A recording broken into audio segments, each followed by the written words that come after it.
เกือบเอ้ยเบิ้งเบื้องจะเบิ้งมาท้องสิบ่งแยงไปหันเขาบ่หัน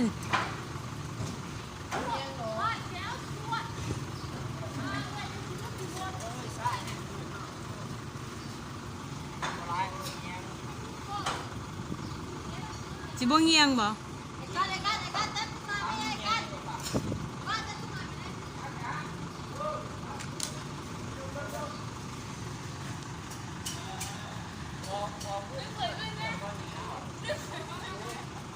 ว่าไปสวนนั่นก่อนสวนซ้ายออก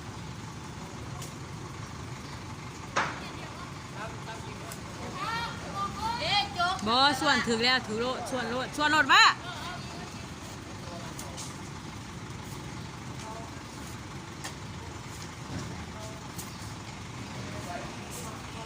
อย่าบอกก่อนมานี่อย่าบอกก่อน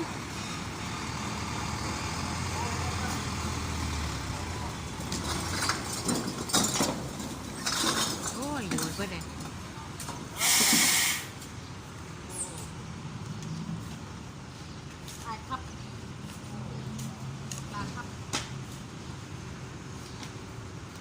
กูชื่อน้อยเนี่ยเสียน้ำเลย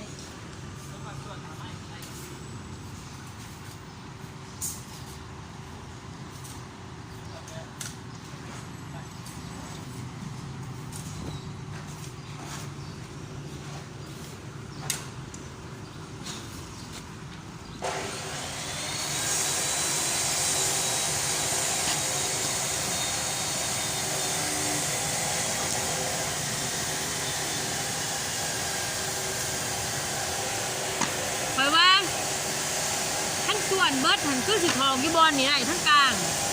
เฮ้ยเต็งใต้เลยนะ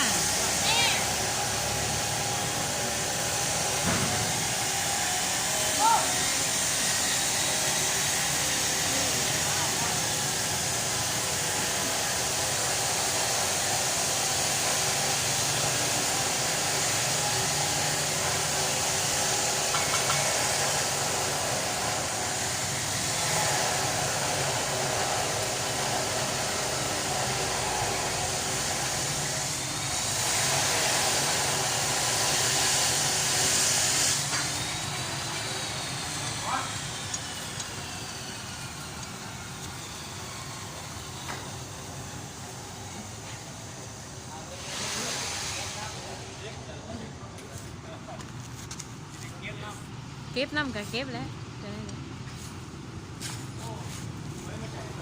ขันยุกลามสูงก็คือสิบริเก็บหรอกทีขันยุกลามขึ้นสูงคือสิบริเก็บหรอกเพราะว่านี่ต้องเบิ้งตามตัวจริงก่อนเพราะว่าเขาบริได้เงินให้แล้วตัวนี้เขาบริได้ให้กระล่องเบิ้งตามตัวจริงก่อน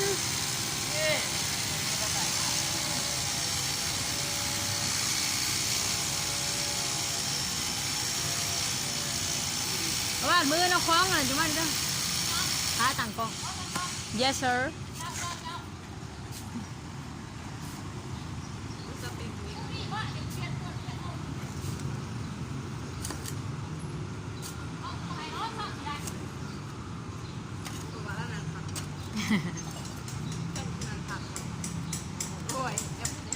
ไปเบิ่งตัวเองได้ใน YouTube ด้วย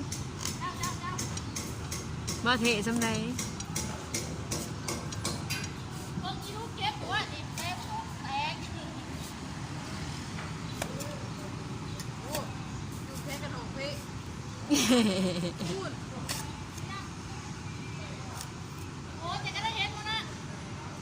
ใช่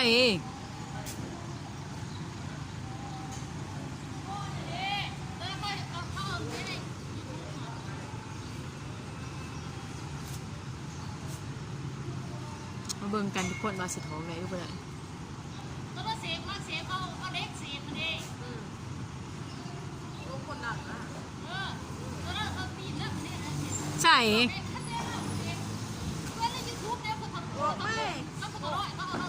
ี่เหรอสีหลอดด้วยสีลวงโอ้ยมันแยงไปเบิ่งโอเค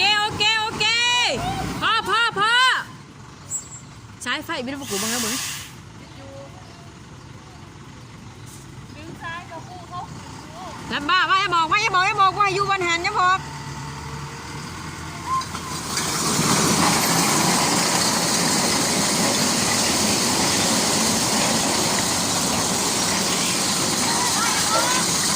โอ้ยไอ้เกือบหยุดก่อนนะหยุดก่อนกูแล้วไปเคลียร์มันลงบังหันเคลียร์ดินนะก็หมายว่ามันขาดที่ซื้อหันทั้งหน้าอันให้มันลงตอกมันลง เรียกตัวไหนมาบอกดูนี่ เบิ้งอ่ะจีหินนะเบิ้งในไรฟ้ามันดุดมันบ่แม่นเดือดนี่ไหนใหม่ก็ใช้ว่าใหม่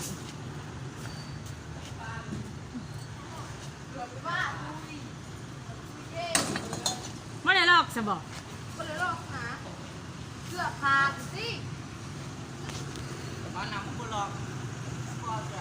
มันคือว่าผู้คนลอกบ่ได้แล้ว โอ้ยการคว้าเสื้อใส่แล้วจะเวิร์กเสื้อมันจะขาดตอนนอนตีมาหันนะ ไอ้เกือบขั้นชั่วจะโยกไปหนาจะก้าวว่าลงวิทย์บ่สายไฟไปเบิ้งกับบ้านแล้วเบิ้งกับบ้านกูไปเบิ้งกดเพราะว่าเก็บมันลงลายแล้วฮะ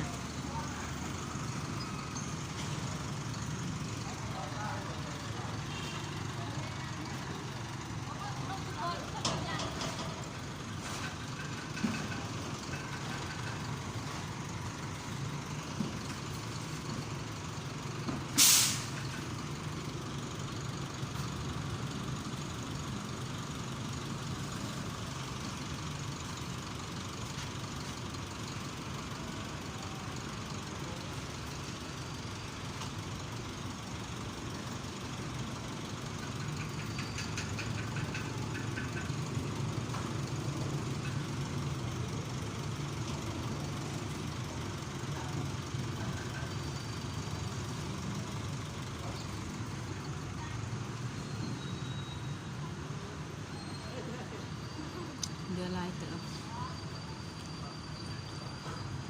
ล่ามสุดแต่เนาะล่ามสุดอะไรไม่หรอก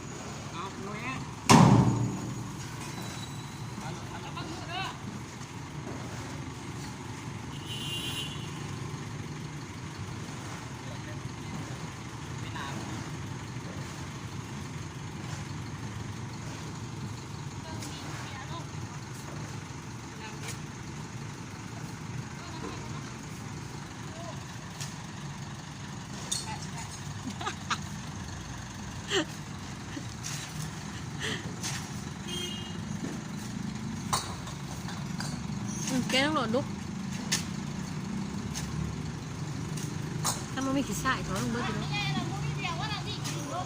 ว มวยแล้วบอกคอย หลัวว่าเหมือนว่าถือเนี่ยนี่หลัวไม่เลยเดี๋ยวไรเด้อคนไหนนอนจ้าดูกันยืนนะ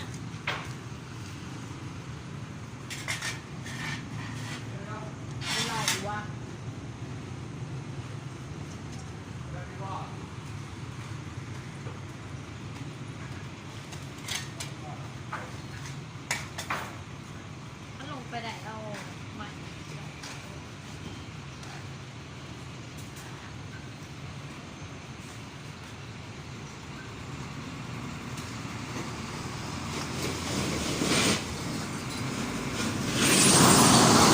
โอ้ยสายไฟ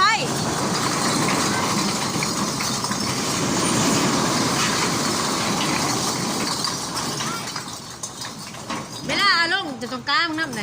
เวลาอารมณ์โยกได้บ่เกือบ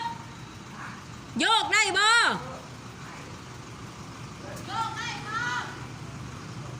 สุดละบ่ดำมันสุดละบ่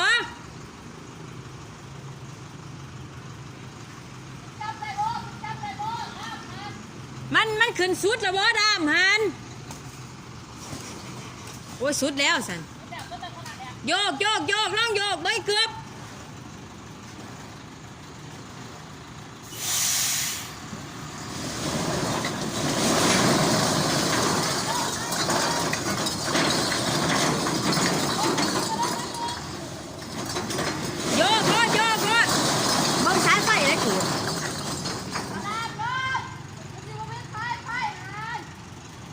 ขึ้นเบิ้ง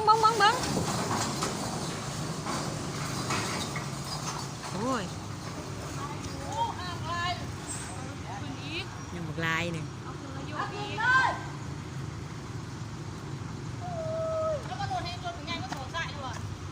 บักใหญ่บักแมนยูสายมันลงไงมันจิ้มลงเนี่ย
โยกวันนี้โยก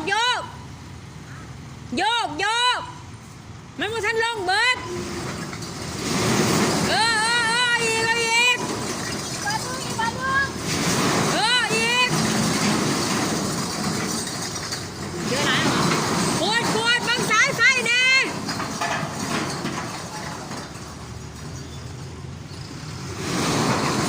อย่าเฝ้าเด้อเก็บลงเอาบ่ฟ้าวบอกแล้วลงไหนบ่ฟ้าวไปเก็บลงว่าหันดูกว่าอีกวดไปใส่เลยมันไปใส่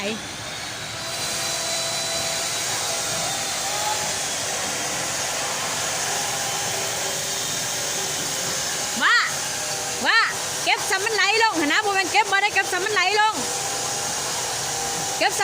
มาจากเสียวไอ้กบฟ้ารุดเนี่ยบอกฟ้าสิรุดฟางสิรุด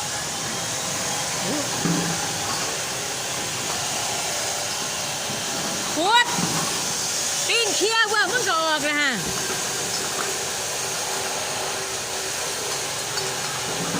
เพราะว่าขั้นโยกบาทนึงคือสิลงเนาะ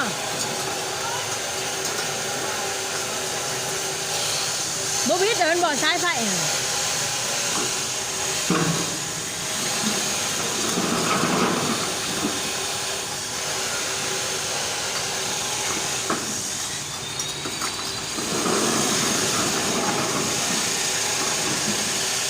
ปวดก้อนลุ่มมันนะลึงออกบ้างอ่ะบอยลุ่มอีกตัวนี้นะตัวมันฆ่านะ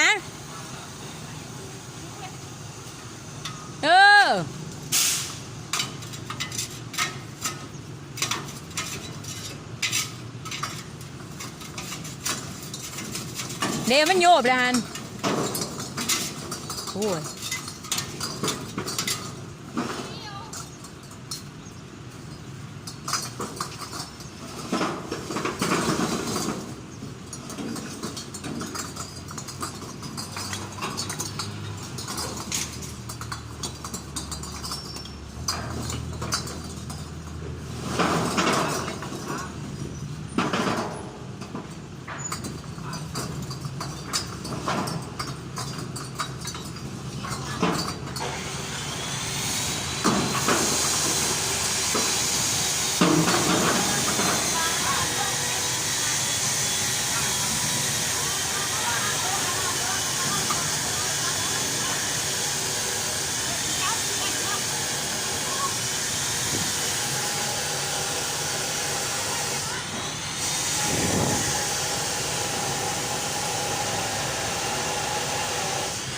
อย่าบอกเด้อบ่ให้ยืนอยู่นั่นเด้อ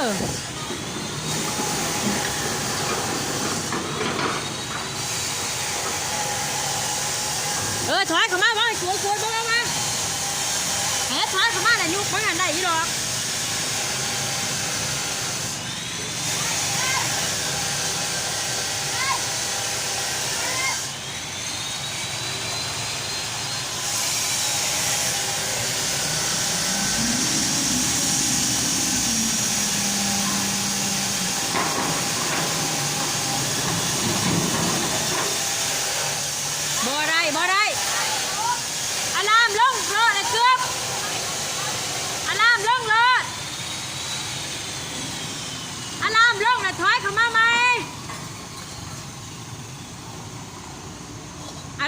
รถดำฮัน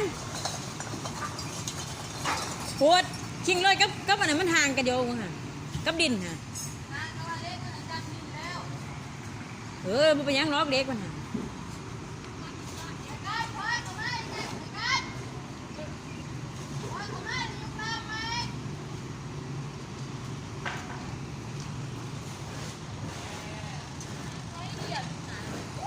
นาดินมันอะไรลง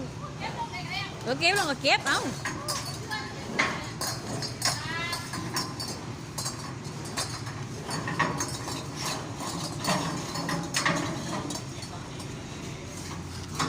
ดุ๊กมึงเทียมหมวกกูจะใส่หมวก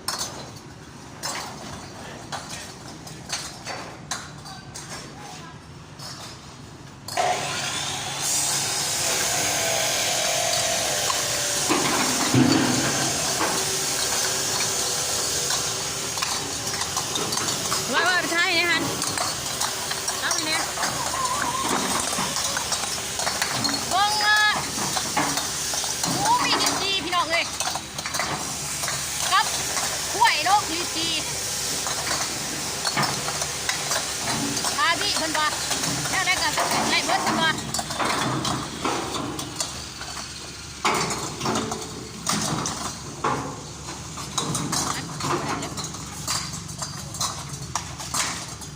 บ่สู้นะแก้วนี่เลือกแสง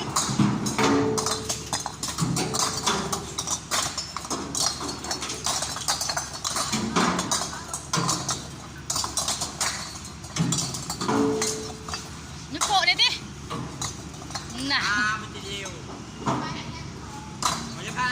เอาเล็กครับโอ้โหอะไรเดียวนึกโปะเลยดิเจ๊กวดเก่งฝอดิเก่งไรปิดฟ้าแล้วปิดฟ้าอ่ะขอสัมผัสได้ที่เมื่อยบ่ปวดเลย เมื่อยบ่จับไปนะยุดได้จับไปแล้วมันแน่นอนจับไป อาจารย์ เอาหนักให้นี่ น้ำไป คือมันเนี่ยเจ๊กหูลูกเอามากินเลยนะไปปลูก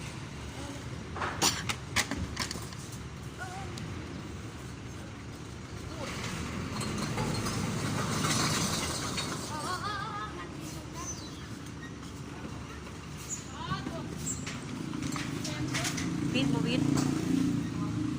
ยัง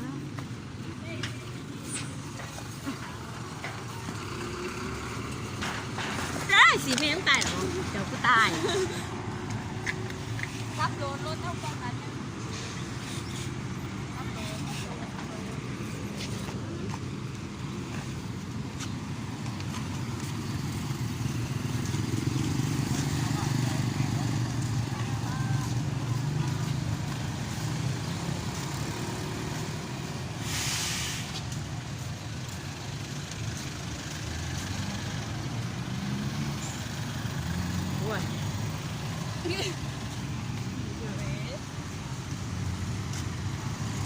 ปิดฟ้าก่อนกูปิดฟ้าเราเข้าสิเขากูปิดฟ้าเราเข้าสิเขา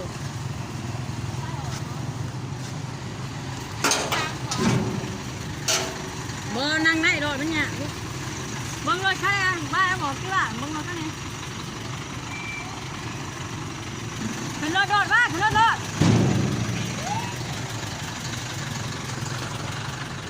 ไหลแล้วว่าเจ้าหนึ่งตั้นทั่วนั้นเพลินนะฮะพยาง